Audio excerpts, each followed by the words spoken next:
আসসালামু আলাইকুম। আশা করি সবাই ভালো আছেন। আজকে আমি আপনাদেরকে দেখাবো কেমনে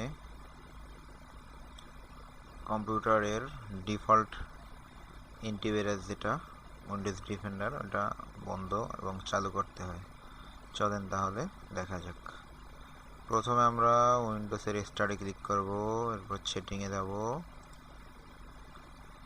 সেটিংয়ে গিয়ে তারপর আমরা আপডেট অ্যান্ড সিকিউরিটিতে যাব।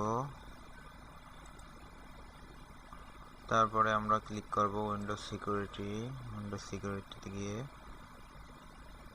Virus third protection,